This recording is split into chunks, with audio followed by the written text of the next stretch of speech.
Eh bien, bonjour à toutes et à tous, c'est Météo37, j'espère que vous allez bien en tout cas, moi ça va super et aujourd'hui on se retrouve pour cette nouvelle vidéo, ce nouveau point météo où nous allons parler de la situation à venir sur notre pays, notamment pour ce début de semaine avec ce refroidissement à attendre notamment entre mardi et mercredi avant un redoux jeudi et des possibilités. Alors, on ne sait pas, de scénarios assez divers pour la fin de semaine dont nous allons évidemment parler dans ce point météo. Alors déjà, on va parler de ce début de semaine évidemment, avec ce refroidissement qui va avoir lieu entre ce mardi et ce mercredi grâce à une dépression qui va glisser directement sur l'Europe. Regardez, on a tout simplement l'anticyclone des Açores qui remonte un petit peu plus au nord sur l'Atlantique, tout simplement parce qu'on a la présence de cette goutte froide directement sur les Açores. Donc l'anticyclone n'a pas d'autre choix que de remonter.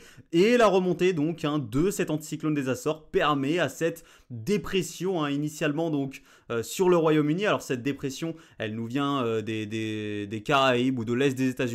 Elle a traversé tout l'Atlantique pour finir sur les îles britanniques et même finir tout simplement sur l'Europe, puisque regardez, elle glisse directement sur l'Europe et nous amène ce flux de nord-est tout simplement sur notre pays. Alors on a quelques possibilités humides, voilà, entre lundi et mardi, quelques averses, quelques pluies par-ci par-là sur notre pays, mais rien d'énorme évidemment par rapport à ce qu'on a connu sur le dernier mois glissant. Alors quand je dis le dernier mois glissant, c'est entre mi-octobre et mi-novembre, sur cette période. Enfin, cette période est tout simplement la plus arrosée, la plus humide jamais enregistrée sur notre pays depuis 1958. En 1958, c'était réellement le début des premiers enregistrements pluviométriques, et donc depuis ces premiers enregistrements, cette période a été la plus humide jamais enregistrée et corrèle bizarrement avec un mois d'octobre et un début novembre record au niveau de la planète, au niveau de l'humidité atmosphérique. On a une humidité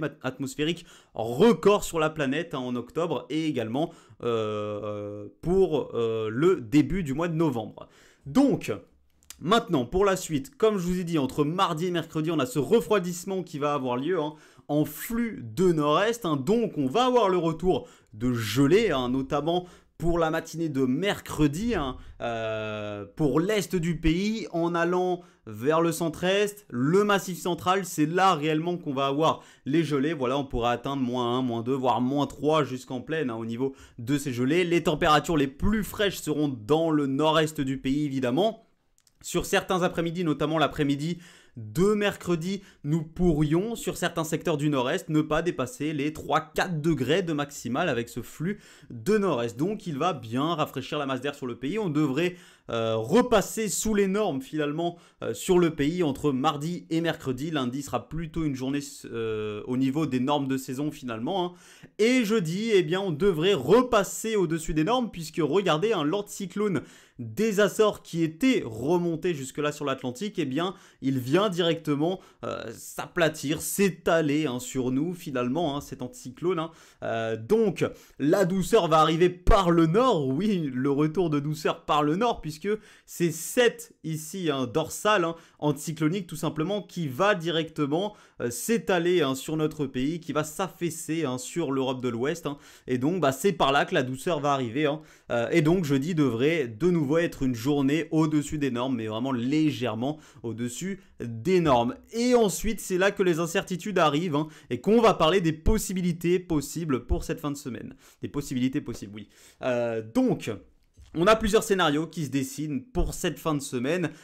On a le scénario GFS-UCMO avec une descente d'air polaire directement sur notre pays, et on a le scénario CEP, ICON, GEM avec le retour tout simplement du zonal sur notre pays. Alors, c'est simple, soit la dorsale anticyclonique ici qui remonte sur l'Atlantique est très puissante comme GFS le modélise, et donc les interactions entre cette masse d'air polaire ici et le décrochage européen sont impossibles. Voilà, elles seront impossibles, voire quasiment impossibles en tout cas si l'anticyclone est suffisamment puissant. Soit cette dorsale anticyclonique n'est pas assez puissante. et cette interaction entre cette masse d'air polaire et ce décrochage peut avoir lieu, et là ça ferait tout foirer et ça donnerait un zonal. Parce que je dis ferait tout foirer parce qu'on est d'accord, je pense qu'on est tous d'accord, on veut une descente polaire, on est tous d'accord pour l'avoir, c'est ça qu'on veut, c'est ce scénario de descente polaire qu'on a envie de voir, hein.